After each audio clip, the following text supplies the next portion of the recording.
First introduce myself, introduce Joe, and then tell you a bit what the session is all about.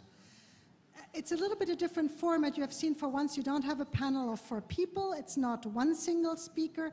It's a little bit a different format, and you will understand why.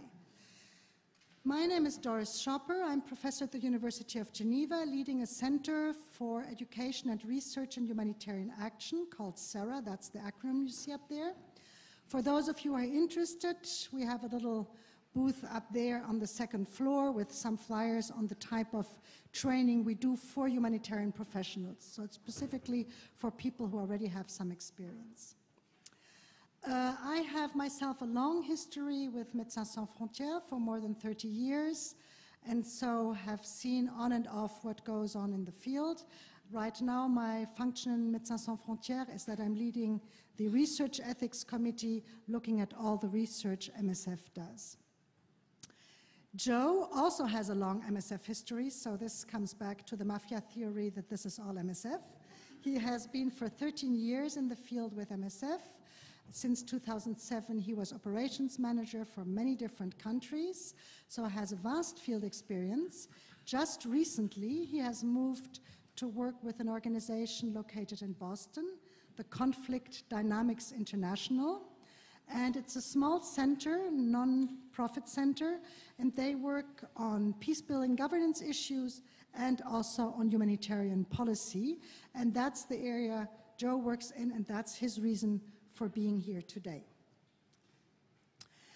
Now, we heard over the past 2 days, starting with the very inspiring talk by Yves Dacour yesterday morning, a lot about access and the problems around access. And I think no need to go back to all what was said throughout the day yesterday and very clearly exemplifying the issues with access in the rather emotional, I found, session on Syria late in the day, which obviously brought to us what access means and what it means not having access to populations who are living a very difficult situation in conflict. Out of this, what the humanitarian professionals, organizations in the field have witnessed over the past years, not to say decades, but certainly the last decade, this difficulty in getting access and the difficulty for possible beneficiaries or people who need access to services to get to those services.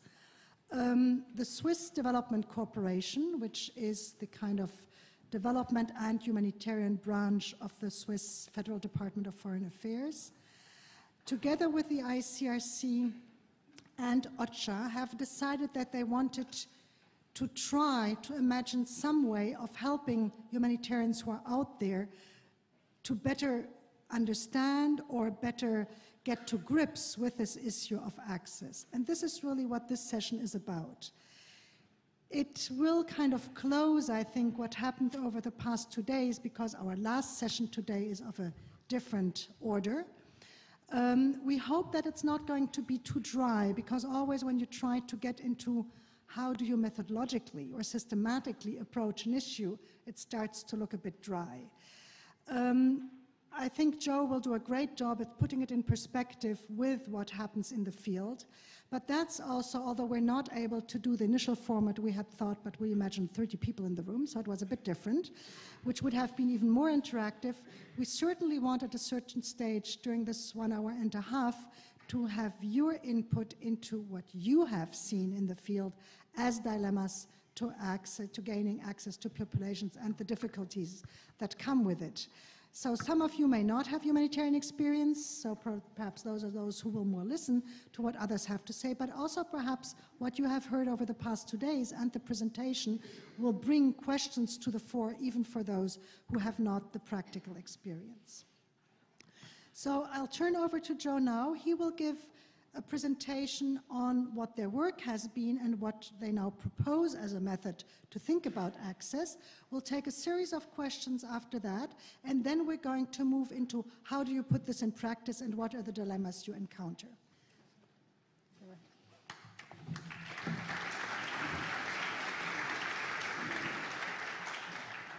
Thanks for the introduction, Doris.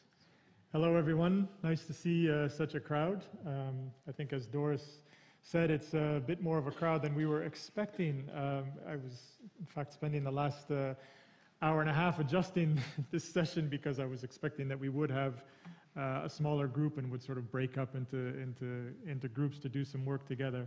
That's not going to be possible, but as Doris said, we would still very much appreciate that there is some interaction. So as I go through some of the steps in the process here, I will throw out a few questions now and then, and your input is very much appreciated.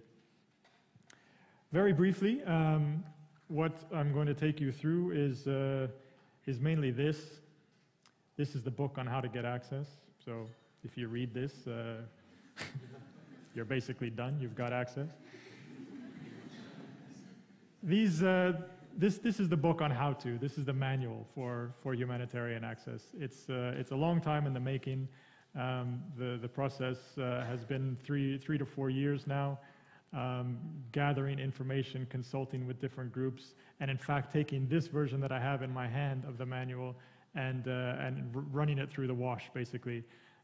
So this version of what I have in my hand is not the final thing. That's going to come out in a few months' time. What I'm going to tell you about, though, is what does this look like, basically. This, just that you know, is the kind of the companion tool that goes with the manual. This is on the International Normative Framework.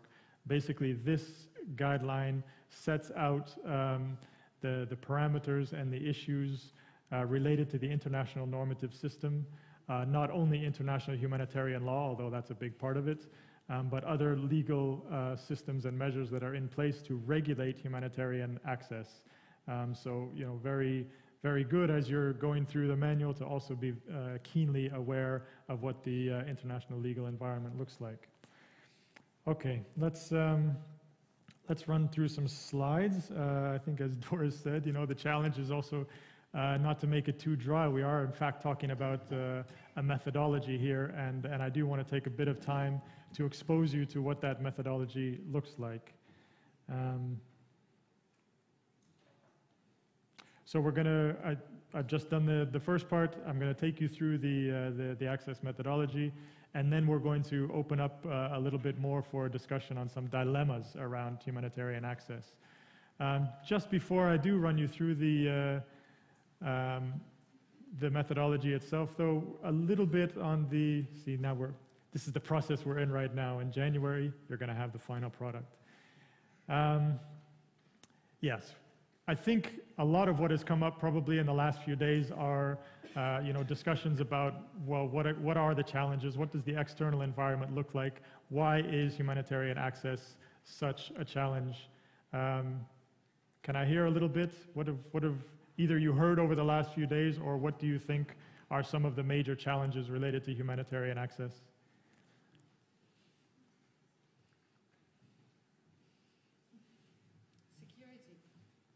Security, yeah, definitely. What else? What? Diverse actors, yes, very much so. What else? Sorry? Closed borders, okay, yeah. Problems with challenges around coordination, governmental regulations, yes. Yeah. Anything else jump to mind? Lack of, sorry? Age? Okay, so let's say lack of data, so lack of knowledge in general about what problems we're kind of facing. Okay, yes? Yeah, big one, suspicion, also leading to insecurity or maybe rejection, yeah? What do you mean exactly? That it's not neutral anymore, blurring of principles, yes. Okay, yeah. I've put some nice photos about how difficult access is. This slide is basically just 2012. This is what the world looks like in terms of conflict. So the dark red are wars, all outright wars. The red are countries that are engaged in some kind of a conflict. So just to give you, the idea of what it generally looks like. I had put these 4 external trends up when coming up with this presentation. Definitely insecurity, targeted attacks, identity-related risks, and especially kidnappings. We're talking trends here. So what I'm putting out are, these things are getting worse, right? And some of this relates to what somebody said about suspicion, about what our motives are. That relates a little bit to so many different and diverse actors being out in the field, proliferation of aid agencies and organizations. One of the problems with that is that all of the organizations are not behaving the same. They're not approaching a principled approach to access in the same way. That can create a lot of different ideas and confusions about what a humanitarian organization is there to do and what is behind what are the perhaps real motivations. Politicized aid environment, that can take a number of different forms. It can be donor governments aligning their humanitarian programs and objectives with their foreign policy objectives. It can be about host states and host governments having an increasingly wanting to use, manipulate, and be seen to be humanitarian themselves. And that creates real problems for where a humanitarian organization might fit into that agenda. It can also be, I'm sure, UN integrated missions has come up in the last few days. It can also be about the mixing within an integrated program like that of political objectives and humanitarian. Somebody mentioned the problems with governments. Yes, in terms of bureaucracy and just the rules and the red tape and everything that needs to be gone through in order to get access. Some of that is just benign. Some of it is a state's prerogative to have systems for having people come into their country, having goods come into their country. In some cases, there might be a malign aspect to it. In other words, those obstacles are set up deliberately to make humanitarian access tough. Okay, that's a bit about the external environment. These things have implications for a principled approach to humanitarian access, as we briefly went over. This is just to give you an idea. Perhaps this has also come up in the last couple of days, I'm not sure, but this just gives you a very brief snapshot about the trend of insecurity. If you look, this goes back to 2003. So over the last 10 years, and you can see around in 2005 or so, there started to be a major jump in the number of major security incidents affecting humanitarian workers. And then, have a look at that kidnapping graph as well. It's you see that again, that major, you go from near zero 10 years ago. Okay, take into account that recording was an issue, and but there's a really worrying trend there, especially as it relates to kidnapping. I did some research for MSF just before I left MSF a few months ago on humanitarian access. Part of that process was just to lay out what does it look like? What does access look like for MSF? This is MSF OCA, that's the Amsterdam group of MSF. So if you look at, is that nicely visible? Yeah, okay. So I broke it down into security constraints versus governmental constraints. These are not the only kind of constraints. There's logistical constraints, others, but these are the main ones. And I had 10 different categories for government constraints and 10 different categories for security constraints. And you can see how some of the contexts in which MSF is working plot out. So if you go further along the right, that's where you see the context where MSF is facing government constraints. If you go further up, that's where the security constraints are. So on that top level, you've got, not surprisingly, Somalia, Yemen, DRC, Iraq, Pakistan, and Ethiopia. And then on the right, probably also not surprisingly, Pakistan, Ethiopia, Syria, Myanmar. And then that upper right-hand corner, as you can imagine, are some of the contexts that are the most challenging because they have obviously that intense mix. Yeah, we'll come back a little bit. I'll refer a few times to this MSF study as we go here. So, CDI's approach here is basically, yes, there is an external environment. Yes, there are worrying trends. There are severe challenges. If you go context by context, some of these challenges can be overwhelming. CDI's approach is, well, there actually are gains to be made internally as well. In an organization's approach to access, there are opportunities that are not being taken advantage of. There are aspects of thinking about access that are maybe left out of the process. So the whole approach is, hey, organizations can do this better. Not every organization and not every organization in every circumstance, but there is a lot of room for improvement here. And we're suggesting if there is a structured approach to it, you'll probably be able to find and isolate those issues and opportunities that can assist. Not surprisingly, the objective of what we're doing to improve humanitarian access. It's an option-centered methodology, so basically what we're trying to do is take you through a process. Now imagine yourselves, I know you're not all humanitarian practitioners, some of you are, but imagine that you are, so we want to take you through a process at the end of which you will hopefully have more options for access than what you had before. It can be used, you can either flip through and find the section that you find valuable, the shortcoming perhaps that's within your own organization, or you can approach the whole thing as a step-by-step and go through the whole process.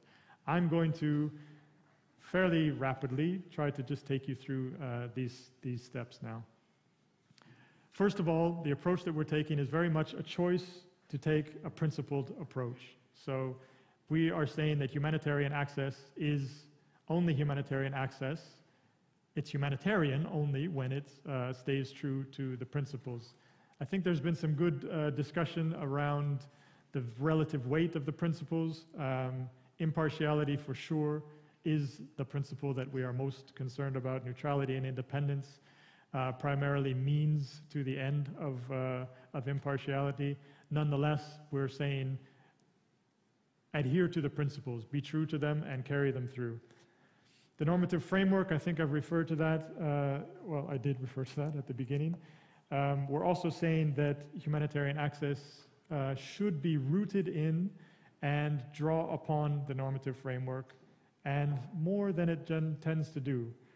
Of course, and obviously the ICRC are very much, the custodians of international humanitarian law, but a lot of humanitarian practitioners and organizations probably could stand to benefit by knowing what the normative framework is better and applying it in situations better. Okay, those are the two main foundations. Now, 8 steps toward improved humanitarian access. The first step is simply to frame your context. So, access for what purpose? Access for the purpose of reducing sickness and death as a result of malnutrition, let's say. Access for the purpose of protection, let's say. It's an obvious thing. You have to know why you want to have access. It can also be something that comes back repeatedly, especially when you start talking about weighing various risks and pros and cons. If you're very clear about what the purpose is, then you can have a better discussion about weighing certain risks and balance. By whom and to whom? Yeah, very often it's going to be by me, my humanitarian organization, to population X.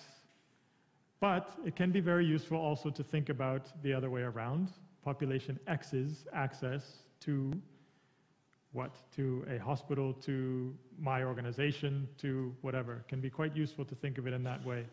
When I went through this study with Médecins Sans Frontières, the number one security-related risk was patient access to services. And it was also amongst those issues that is least understood. So people were responding back to me, yeah, I think the biggest problem here is that patients can't get access to us. Why is that? We don't know. So big opportunity there for research and understanding about how to change that situation. For example, in CERAH, a couple of years ago, MSF was facing this situation with a malaria program where there seemed to be excess mortality, and they weren't sure what was going on here. They were expecting to see more patients in their clinics and be able to have a bigger impact on mortality than they were.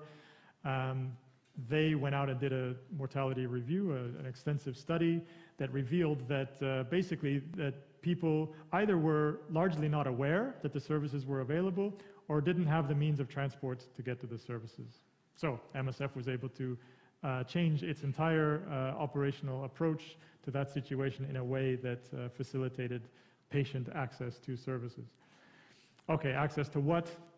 Inpatient therapeutic services or therapeutic food or whatever. I think that's reasonably obvious. Access where? Again, you know, implications for, are we talking by whom, to whom?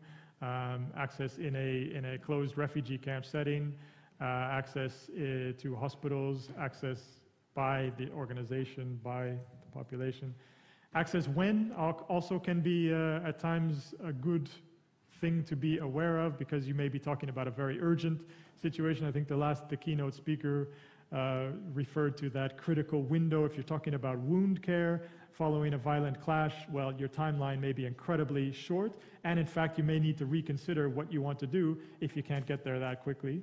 If you're talking about malnutrition, maybe there's a window that will close during when the next harvest season comes, for example. So, okay, you framed your context. Now, let me throw this one back to you a little bit. What kind of factors? Don't worry too much. I don't know how messy that looks, but basically, what kind of factors would be involved in preventing optimal access? We just went through some of the more general ones. So imagine you're trying to break down insecurity, for example. What kind of factors might come up? What can you imagine that would be preventing my optimal access?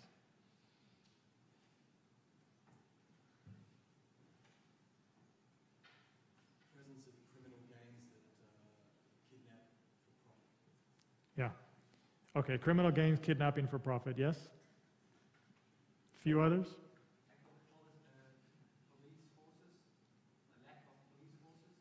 Okay, so maybe a general lack of a safe environment, right? Yeah.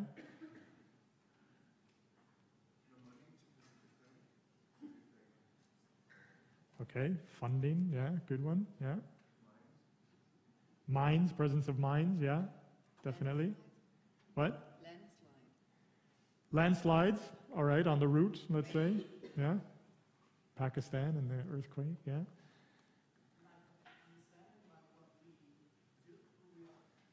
Okay. All right, so a lack of understanding by the population or different armed groups. It's the same, I understand this suspicion about hidden agendas.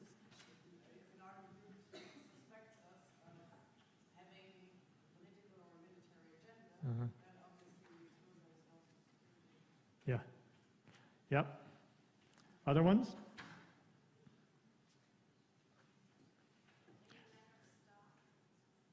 Yeah, nice. You got a couple of internal ones there. The funding, lack of staff. Yeah, good to be aware as you're thinking through this. Some of these factors are going to be internal to my own organization. A number of them, of course, are going to be external. You can already start to see too, as you're thinking about the various factors, that there are opportunities, right? So if you're talking about a lack of awareness about what we're there to do, well, that's a pretty good opportunity there to think about, well, how can we engage and make that a bit more clear? Okay, so the basic idea here is if you're a humanitarian practitioner, you've been in the field, this is going to look a lot like a problem tree to you. It's a method of basically breaking down what it is that's cause and effect. So what's the cause-effect relationship between this factor? The reason why the arrows are there is because you may have a factor like we are not getting visas. Denial and delay of visas. Well, that's a very clear factor, very close to my access situation. There may be another factor behind it. Government does not want internationals in this certain place, right? And then there can be other factors. The point is this should be basically an open session and a brainstorming kind of way of understanding all of the different little bits and pieces that are going together. You can see that under the factors, we've got actors as well. So you want to also start thinking about who it is that we're talking about related to these factors. And on the actors, so again, back to the MSF research that I did, one of the major things that came out of that study was that there is a negotiations gap, and quite a large one. So of the 22 contexts where MSF, at that moment when I did this earlier this year, 22 contexts that MSF was working in, 17 came back saying, we've got a negotiations gap. In other words, we're not talking to the right people to get access. Oh, okay, so why are you not talking to the right people to get access? Well, of course, there's constraints, there's HR constraints, we don't have the time, there's a lot of other reasons. The main reason was we don't know who the people are. We don't know who we should be reaching out to and developing relations with. Okay, have you done the analysis? Well, 8 of the 22 contexts had done, within their own memory spans, had done this, had analyzed who the actors are. And even then, of the 8, most of them were actually only partial, certain regions. Okay, so again, this stuff may sound a little bit dry, you know, and it may be a bit tedious, it may not be easy to get to this, but there's a major opportunity, at least in the research I did, and I suspect amongst other organizations, to understand these factors and these actors better, understand how they link with one another, understand who has the power, who has the influence, and who has the power and influence over those people, and then you can have a much better strategy and approach to, okay, who am I supposed to talk to, and what kind of things should I be talking to them about? All right. After that, you've done your analysis, you've done a wonderful job of your analysis, so you understand everything now, all of the factors and actors that are associated. And if you've done that well, in fact, leading into options generation is going to be relatively easy. We're saying, hey, there's two main ways to do this. One is just use your brain, have a brainstorm. The other is do some research. So there may be precedents within your organization for, let's say, the use of armed guards, let's say. Okay, under what circumstances has my organization used armed guards in order to facilitate access in the past? Have other organizations in this context used armed guards to facilitate access? So, off the top of your heads, based on your actor-factor analysis, or do your homework and your research. Okay, step 4. I'm not going to go into this one very much, prioritizing options. When we talk a little bit more about dilemmas in a little while, then I'm going to go into this process a little bit more.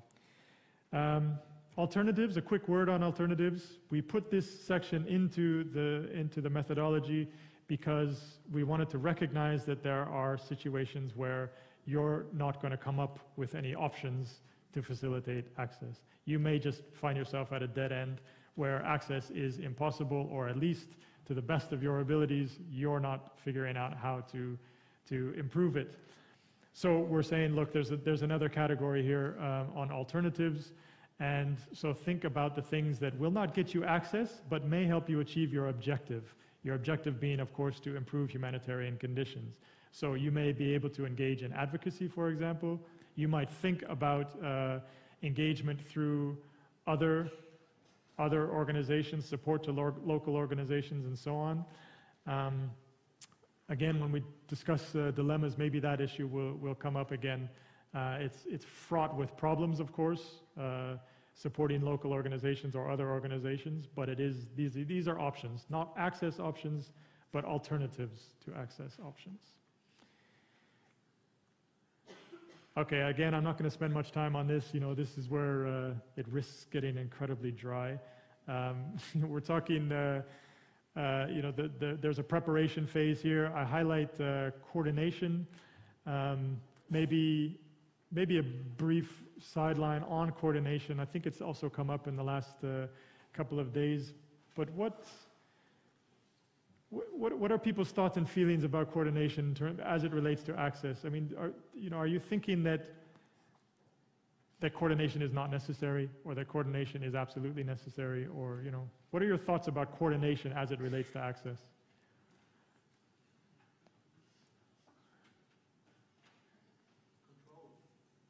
Control. It's control. What do you mean? You coordinate where the aid goes, control where it goes inside. All right, so better coordination can lead to better control. Or like someone is like taking a position, puts them there, wants them to. Okay, what's the advantage of coordinating in order to do that? Information, okay, yeah. What? Toward? Okay, so coming together, share information, be open about, yeah, right, okay, yeah. Avoid duplication, yeah.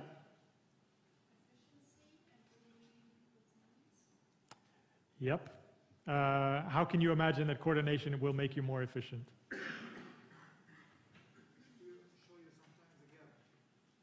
Show where the gaps are, yeah, okay. So avoiding gaps, avoiding overlap, yeah. Is it something, yeah? So it depends on whether you're talking about logistics or strategy. So if you're talking about logistics, you might be able to find efficiencies with coordination. On the issue of strategy, you may find that you're like losing energy trying to convince other people to accept your strategy rather than just implementing your strategy. So it really depends on implementation versus a higher level strategy. Okay, that's a nice point. Yeah, it might be easier to find synergies when you're talking about logistics. Yes. Other thoughts about? Is it something that should it just be done better? I mean, is coordination a general failure, and should it be done better?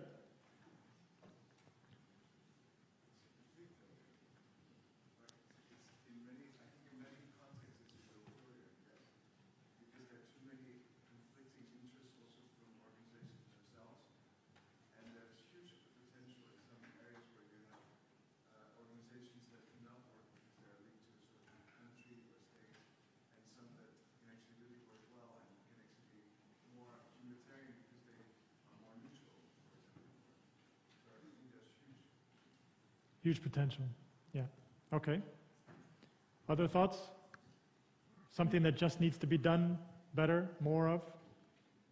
Can I just say something, play devil's advocate here? Because we remember yesterday in the one talk, I think by Yves Dacourt, it was very clear this how to get to access, you need to engage with the actors. It's exactly what you said in one of the previous steps. Now, when one organization does that, it's your engagement. And the people trust you, but they may not trust a consortium of 10 organizations who go different ways. So I'm not really sure that coordination is good to gain access. Why would it not be that one organization determines? Now, I don't know in which way coordination comes in here, but I would very much question this coordination business for gaining access. Good one. Anybody dare to disagree?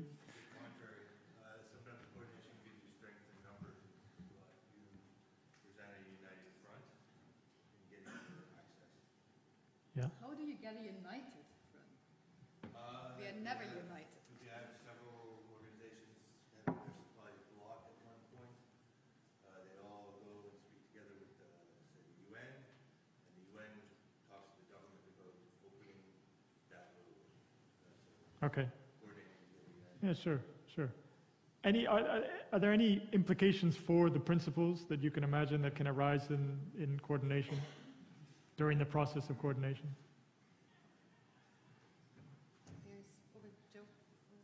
Thanks, Tim.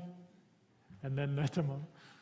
If, as you mentioned earlier, if organizations don't operate in the same manner and they send out confusing or contrasting, inconsistent messages to the belligerents, then you put yourselves and everyone else at risk.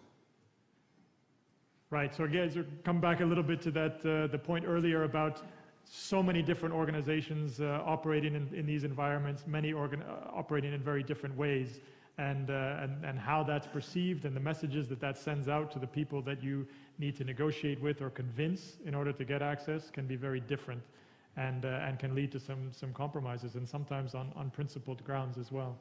Yeah, Tamam. I think you amplify the good, but you amplify the bad as well by adding actors together who are not similar. You can't tell your own staff to be neutral and impartial and behave in a certain manner. You can't apply the same to other organizations' staff or management for that matter. And it makes a difference. You can't promise to be neutral and impartial as a consortium. You can promise, hopefully, as a single organization. And that actually can compromise as well. So coordination as an information exchange is an extremely valuable thing because you avoid the mistakes of doing stuff, duplicating or doing stuff that you shouldn't have because you know. But as a blind unanimity is a very different story that, it would have been functional if the cluster could do it, but we know that this is bad as well. All right, before we get into a discussion of cluster, good, that's a nice... yeah, I mean, the point here is, I think, and I know I've faced this with MSF field teams also in the past, what is the most valuable way to coordinate? What can we get out of it in any particular context? And I know teams have struggled, should we be coordinating? I think MSF is maybe one of those organizations that tends not to, as much as others, preferring to not be a part of coordination mechanisms as much as others. The point is not to go into too much of those specifics, but thinking about what can be the advantages here of coordination. Should it be limited to information exchange? Should it be more about logistics? What can we get out of this? And what should we invest in the process of negotiation, and where should we be drawing the lines? Tim, you had one other comment? The only coordinated access that I believe worked in recent memory was the OCHA-sponsored access in North Darfur in 2005-2006. And that was basically that the rebels and OCHA had a direct phone link, and they would get a phone call saying, yes, it's good to go today, no, it's not good to go today. And the OCHA then disseminated that to the only of a half dozen agencies, MSF included, who would work in that area. And when it was green light to go, agencies still retained their own responsibility for the security, and they operated in their own fashion, which the rebels accepted. So the point being, it was a very limited coordination. It did not subtract from an organization's own responsibility, and it seemed to last for the better part of a year, a little more than a year, until people began to misbehave. Good. Thanks for the example. I think also Palestine, the Access Coordination Unit in Palestine has also achieved a relative level of success in terms of coordinating communication with key counterparts through single points, rather than having a whole bunch of different people trying to negotiate with the same people. Okay, that was a little diversion on coordination. We're back still in this implementing phase where you're looking at and you're considering a number of different aspects. I place a little bit of emphasis here on recording and monitoring, because also in my experience, that is something that lacks, sometimes horrendously lacks, to the point where after a little bit of turnover of staff, you're trying to either reinvent the wheel or redo analysis or re-question decisions that have been made. The process of re-questioning, of course, and keeping the whole process of access alive is very healthy. That's very good. But you know what has already been decided, know what has already been researched and analyzed, and why things were decided the way they were. Recording and monitoring I think there's big opportunities within that area. Okay, step 7, a couple of challenges. We just sort of went through the coordination challenge.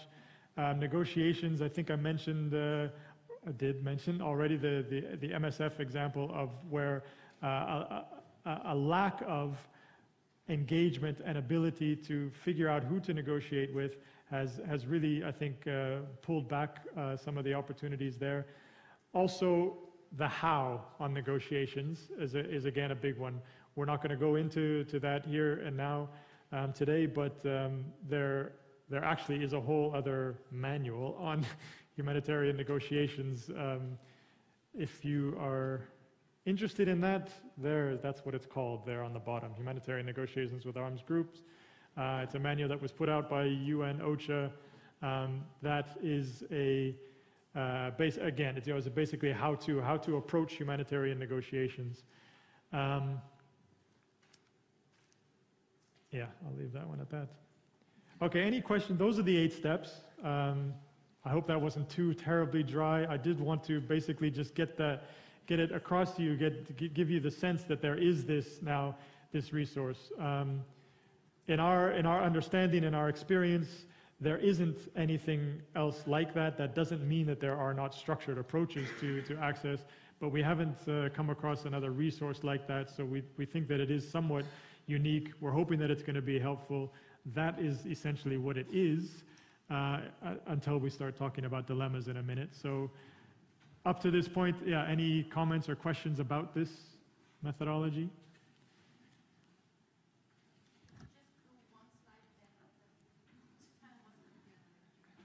Yeah.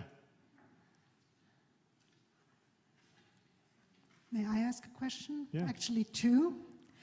One is so my first question actually before coming to the manual itself, it's interesting to me that it's a governmental organization, funding at least. I mean, they haven't been doing properly the work, but funding this whole thing.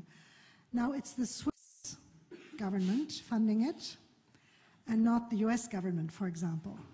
I just wonder, how neutral is a government funding an approach to access in conflict situations? And you have been party to this, so perhaps you can give us some thoughts on that.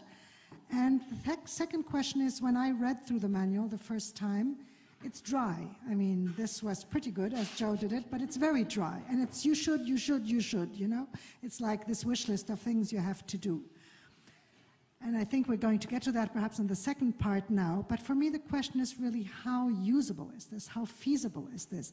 Obviously, we all know we can do better. But how much time do we have in these situations, and who is really going to use this? Now, ICRC and OCHA have been in that. It would be interesting to know, have they started to use this? Is there some experience with it? Perhaps if you can give us some insight into that also.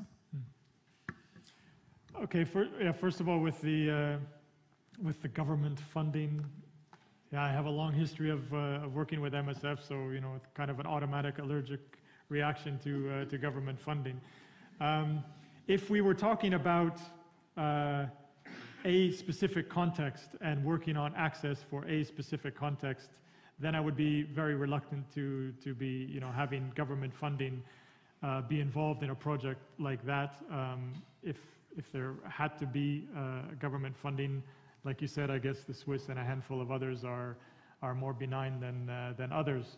But for the purposes of funding the overall project, which is basically to produce a resource like this, but also to fund the follow-up of it, which once it's out there, what CDI will then be doing, what I will be doing, for the coming months is just to be out there, to be available for trainings, for workshops, for some in-the-field coaching, basically to get some uptake on this. So I think, for that overall approach, I think we're on safe ground in terms of the funding question. And then in terms of, what was the second question again? Was it tried? What about ICRC and OCHA? How feasible is the approach?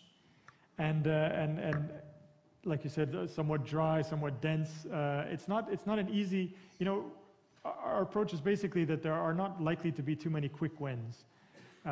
So it is a process that that organizations will really have to, they'll really have to engage with this material. They're going to have to take the time to step back from situations. That's what so often doesn't happen.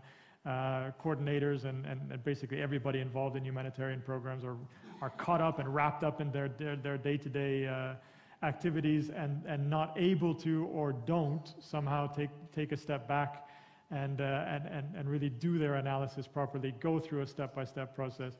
And I think what we've discovered, you know, going through the process is several years old now, and what we've discovered through all the interviews and the consultation groups that we've had along the way is that there actually are an awful lot of gaps in terms of what field teams and even headquarters teams are not doing that could lead to better access. So again, that's why I sort of introduced the whole thing as an option-centered methodology.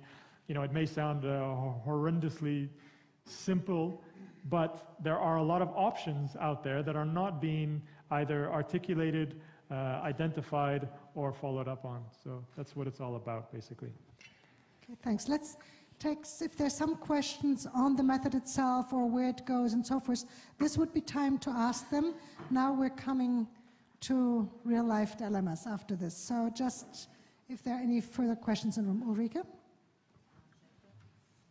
So I may have lost one of your slides, and you correct me, but wouldn't be one essential step, and maybe you subsume it under all those factors, but one essential step be to say, well, who are we actually, and how do our potential negotiation partners look at us in a very critical and as distant as possible way? I'm not sure it was there. I would miss that. And I think that's very often a factor. I think somebody raised it a little bit earlier in terms of how an organization might be perceived. What is their role amongst other actors in a particular context? So, yeah, certainly, I'm not suggesting, you know, remove the humanitarian actor. Very much, what does it mean for you? How are you perceived? You know, who are the staff that you're bringing into that context, and how are those staff members perceived within that local culture, within that religious environment, and so on and so forth. So the perceptions can be, I think, a very large factor. Could I follow up on that? Yeah, go ahead, please. Okay. Yeah, perceptions might be a difficult issue, but one other way to see this is as the sort of codification and professionalization of a set of very centralized manuals and norms in Geneva and New York, when so much of the thrust of thinking about contemporary humanitarianism is new actors, new people involved, new sources of funding. So the sort of Ulrike's question, sort of getting at the absence of a whole series of potential new stakeholders here who may well see these issues differently, who may well say we don't really have an access problem. You know, we are part of the struggle itself. What we need you to do is empower us on our terms rather than negotiate your access into these situations. So. Yeah, and I think that's one of the reasons why we really made a conscious choice to go for and very much to promote a principled approach, because yeah, there are a lot of different ways to get assistance where it needs to be. And if, for example, the government of country X comes in to assist the government of country Y as part of their overall foreign policy objectives toward that other country, and they do a whole lot of good along the way, great. And if that helps the people, the very same people that a humanitarian organization would wish to assist, then great. You know, no need to reverse that or to protest it or anything. But when we're talking about humanitarian access, then we really want to narrow that field. And we want to talk about a very particular group of people engaged in trying to get access on principled grounds. Because otherwise, I think if we didn't, we would really run into some of the things I think you're raising.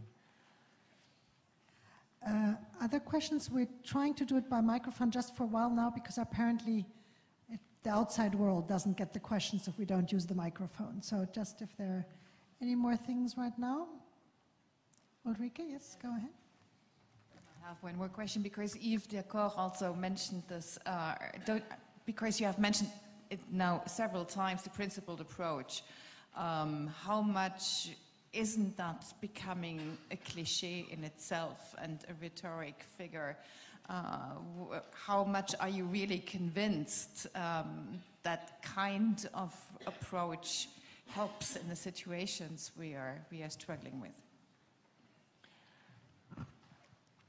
One thing that comes to mind, and one of the problems I think, is that the words themselves are often overused or understood very differently, either between different organizations or between a humanitarian coming to a situation and the people in a local context. So, yeah, when I throw the words out, humanitarian, impartiality, neutrality, and independence, yes, I don't mean to get too caught up on the cliched aspect of it.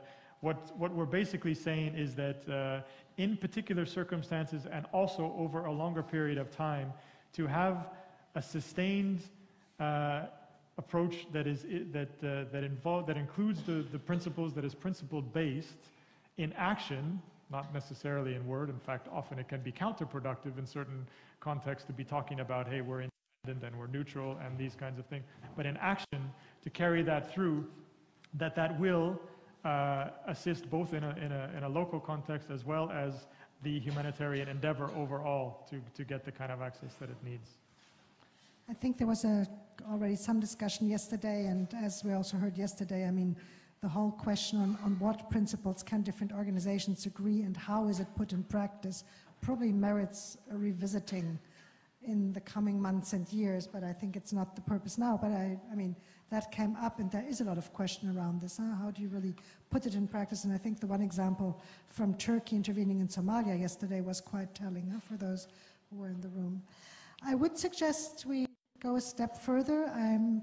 We're supposed to finish at 1:30, is that right? To have lunch, 1:30 to have lunch. Huh? So let's just try to go a little bit into the dilemmas to go to real life. What could this manual mean in real life? Okay, so you're going to go through these wonderful 8 steps. You're going to, deliver this methodology wonderfully, and then you're going to realize, no, actually, I've managed to generate a whole bunch of options here, but none of them are good. They all involve some kind of a compromise to the principles, a compromise to my organization's core values and policies. Perhaps they run counter to national or international law, or there might be other kinds of dilemmas. But basically, the options that I've laid out are all bad. And so I'm going to have to figure out still what to do. How am I going to move ahead here? So there is, and one of the things that we were going to do had we been a much smaller group is we would have broken off and gone through some of these dilemmas. So, but we're not going to do that now. But I would like to hear just a little bit about, especially those people who have experience in the field. What are some of the dilemmas? And for the purposes of the discussion, we need to frame it. It's kind of a one or the other, a trade-off situation. Either this is what we can do, or this is what we can do. Both look like terrible options, but what are some of those situations? What are some of the dilemmas?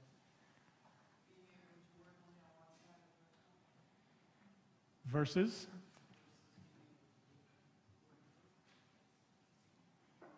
Or versus not, because you can't get access to one side, you mean, right? Okay, so you work on one side or basically don't work at all. What's the downside of a dilemma like that? I mean, what's the downside of, if your option is don't go at all or go and only assist one side, what's the downside of going and assisting just one side? Sorry, what do you mean, what's the downside? Well, you compromise on one of your principles of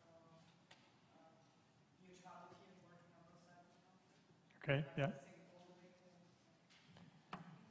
Okay, neutrality, at the very least, the perception of neutrality. And I guess you're assuming that the other side has equal or has significant humanitarian needs, right?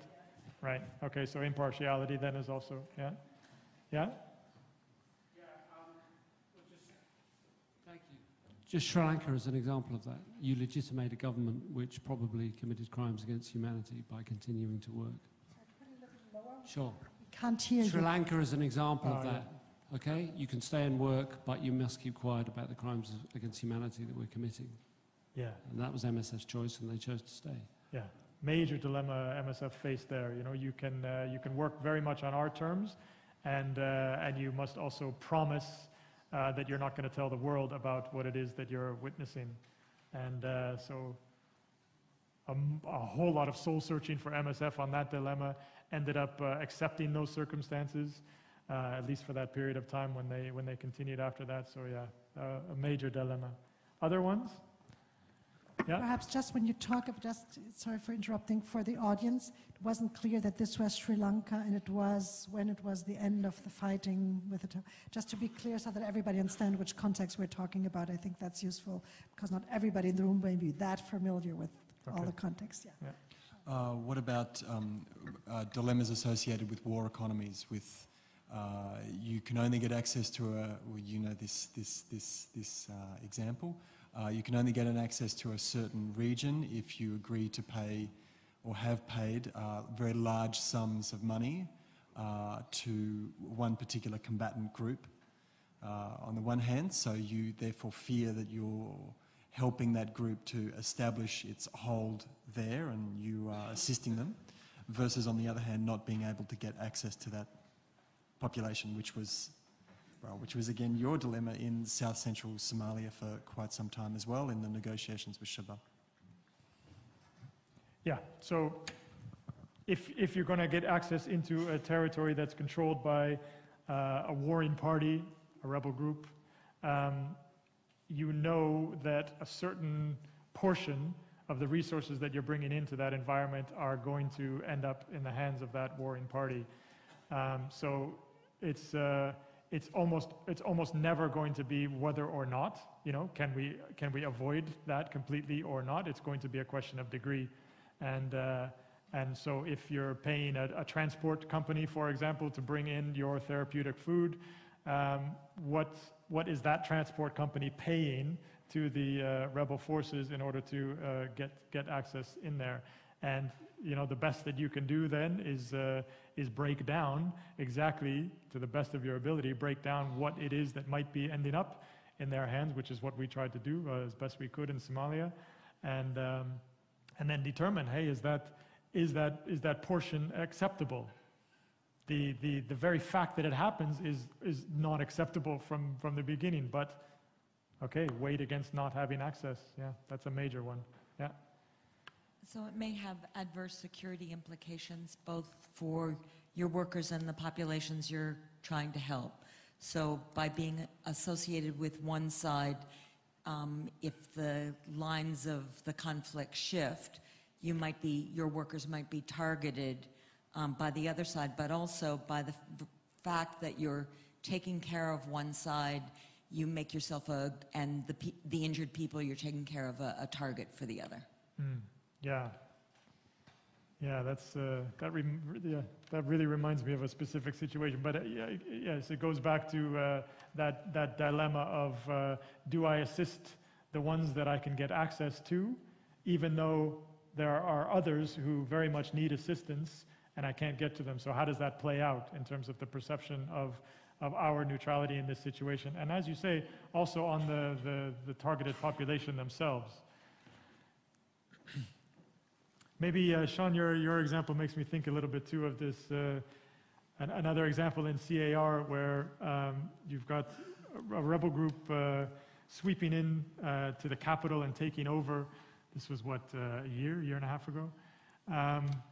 And at that moment in time, widespread looting.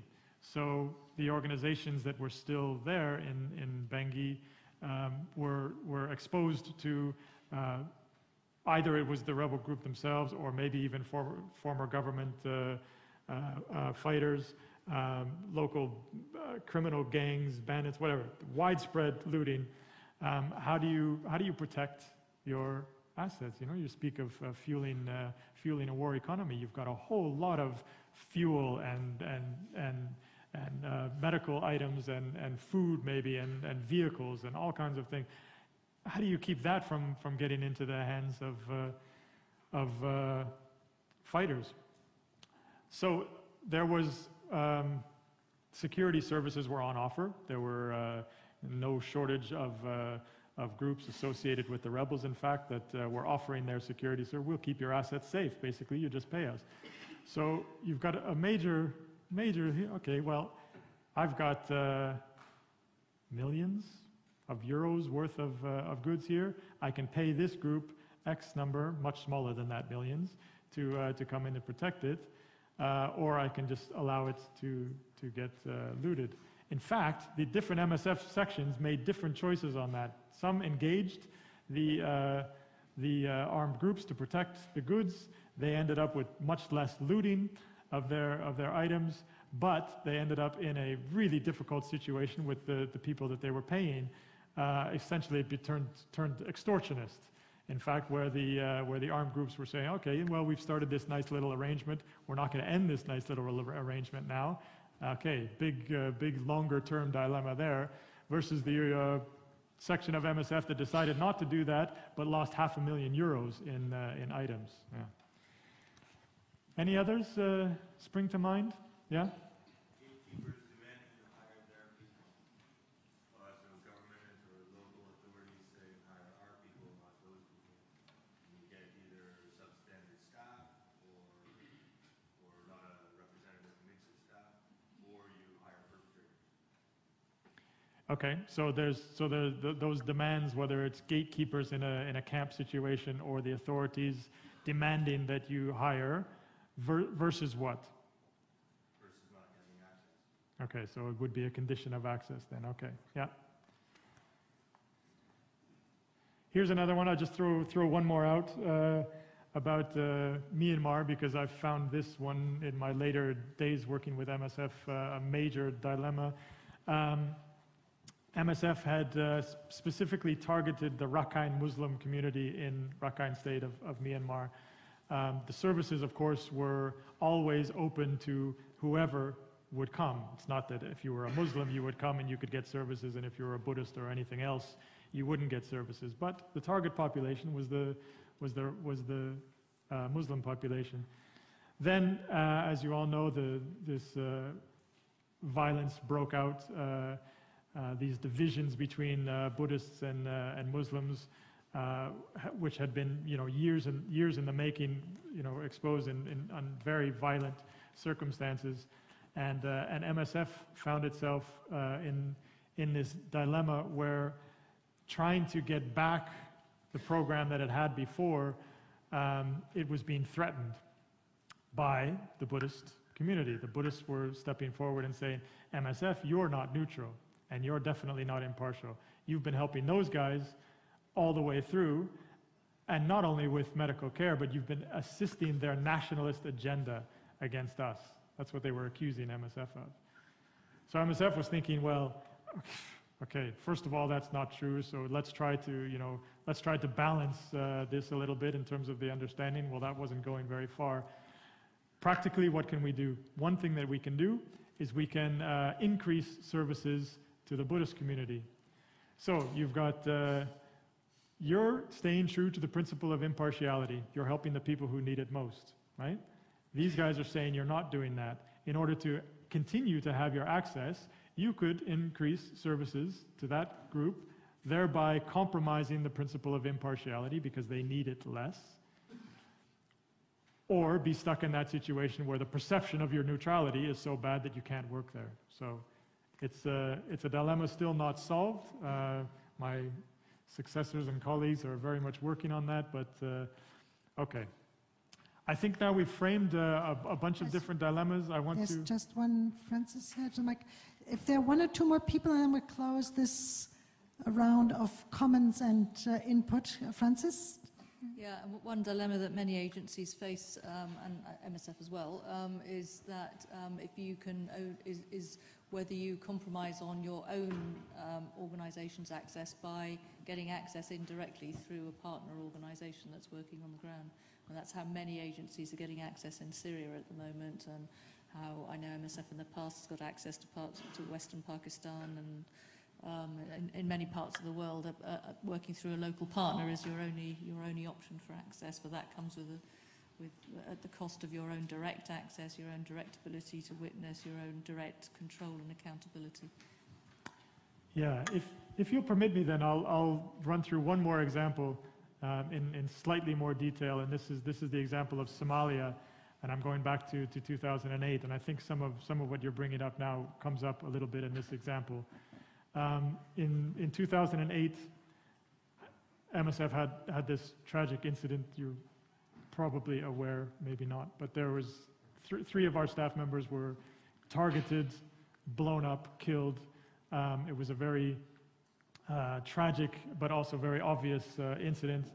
We were not going to be able to work, first of all, in Kismayo anymore, but we also were not going to be able to put international staff on the ground in most parts of Somalia. In fact, most organizations came to that realization throughout the year 2008 and into 2009. It was not going to be possible to operate on the standard modus operandi of having mixed teams on the ground, international staff and local staff. So we stepped back after about half a year after this incident occurred. We stepped back and we said, okay, well, what options do we have available to us? Let's think out of the box here. Let's go for total bunkerization. Yeah, not really feasible, in fact. Let's think about support to local organizations. Okay, if we support, how are we going to manage accountability? How are we going to deal with impartiality? A host of other potential risks and problems that can arise there. Can we think about offering services in safer places and then somehow thinking about them to us kind of access? And then remote management came on the radar. So okay, well, maybe the best of the worst options that we have here is to think a little bit more about remote management. And why I wanted to bring this example up in particular is because of the thinking process that we went through in confronting and dealing with this particular dilemma. So essentially the dilemma was framed as, once we went through these different options, let's either remote management or nothing.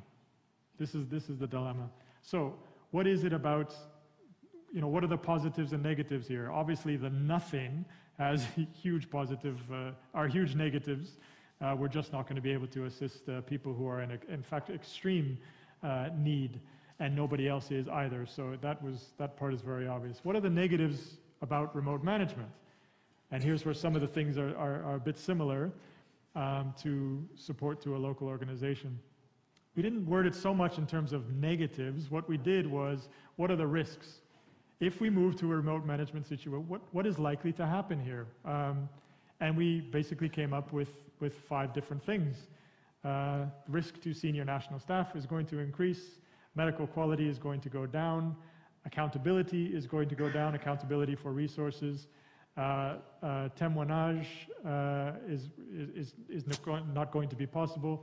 And we're going to lose our ability to be impartial. These were the 5, because the staff who will be working on the front lines will be part of that context, and they'll be linked to particular clans, and those clans have tensions with other clans, so those other clans are not going to be able to get access to our services. Hence, impartiality is going to be reduced. So we said, okay, these are the things that are going to happen, or these are the risks that we're identifying. Can we mitigate these risks? And we went through each and every one of those 5 things, and we took months, in fact, to go through the mitigation process. What can we do to decrease national staff risk? That one was actually the most challenging of all. I'll come to that in a minute with assumptions. But on accountability, for example, on medical quality, impartiality was also a big challenge. Témoignage. We went through all of these things, and what can we do? Can we imagine different systems for accountability, more cross-checking, more ways of getting information from different sources to verify that when a staff says that a pill went into a patient's mouth, that it actually went into their mouth? Yes, okay, so we looked at all of those. medical quality. We looked at setting up new ways of training, also new ways of engaging with the field teams on medical issues. So, for example, every single person that died in any of the projects was reviewed, mortality review extensively between the field team and the capital team. Just one example. On and on and on about the different kinds of things that we could put into place to make sure that these things didn't happen. And at the end of it, we thought, yes, we think that it's actually feasible. We think that we can reduce these risks to a level that is acceptable. And then we said, is it feasible to actually do all this? Well, yeah, we have some new technological advances that are going to enable better communications, essentially, between field and capital. We have the people, critically, because the people had been working for MSF for years before this situation arose.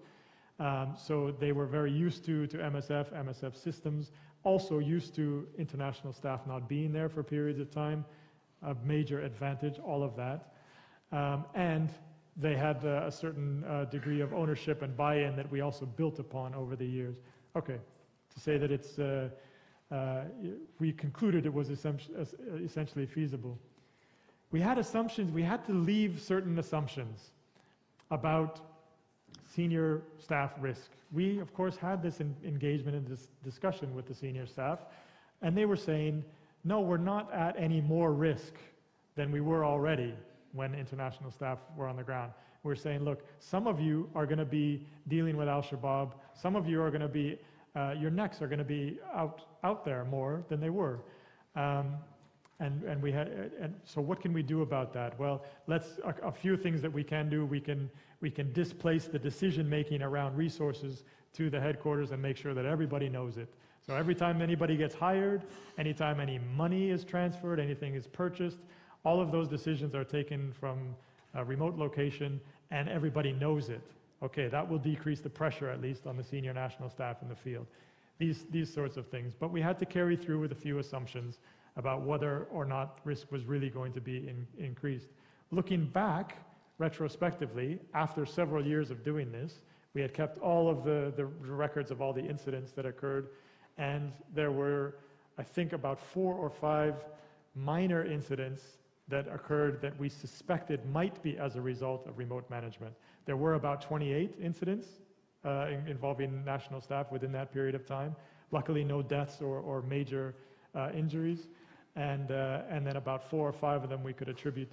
Okay, so looking back, bit of an assumption, but we had to, luckily that one played out. Also assumptions about marginalized people, what I just told you about impartiality, that we suspected some people would not be able to access the services because they would either feel marginalized or they would be discriminated at the doors.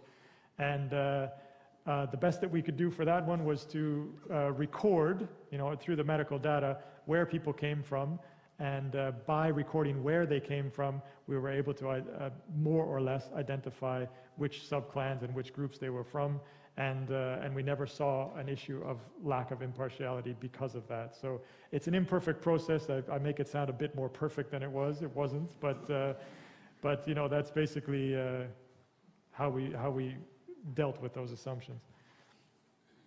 And at the end of the day, we had to ask, and MSF just did it again recently, had to ask, are there thresholds being crossed here?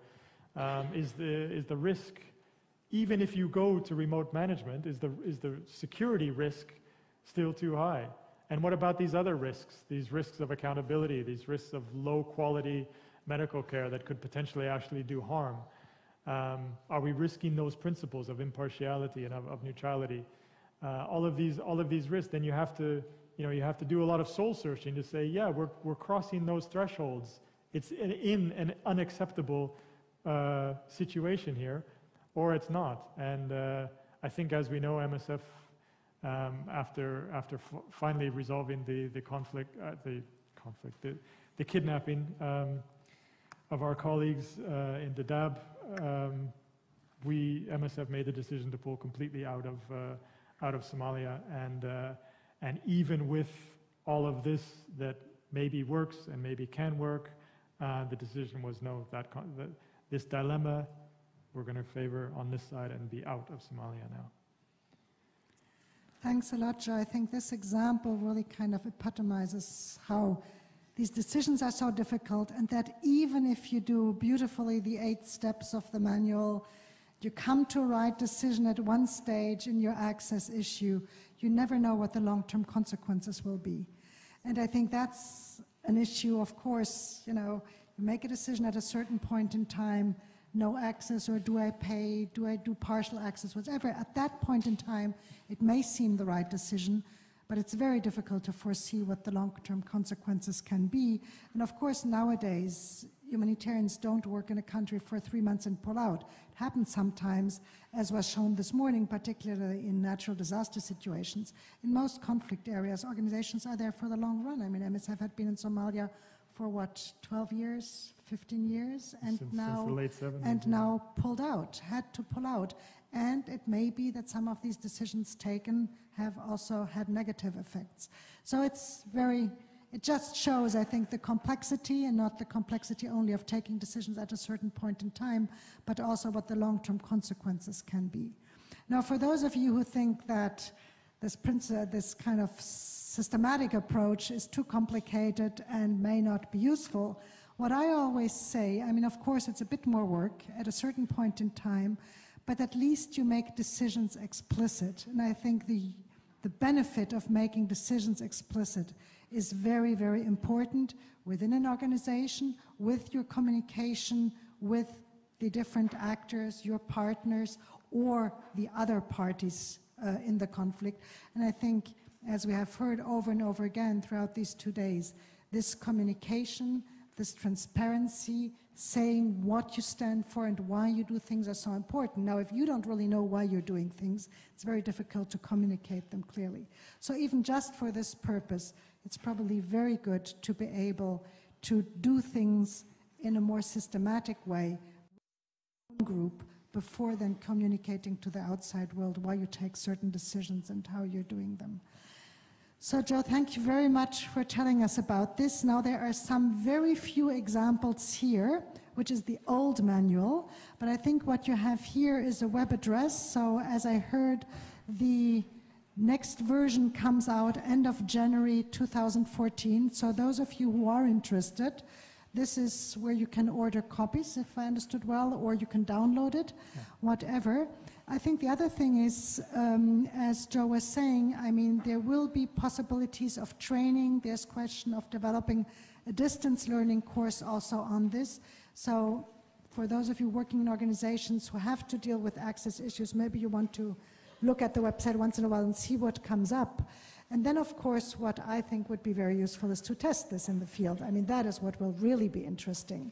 How does it work, and does it improve decision-making, and does it improve coherence of decision-making? So any people of any organizations who have heard this speech now and who in the future would like to test it, I think it would be interesting to keep in contact and to see how this can improve practice in the field. So thank you very much, and have a good lunch. Thanks, everyone. Thank you.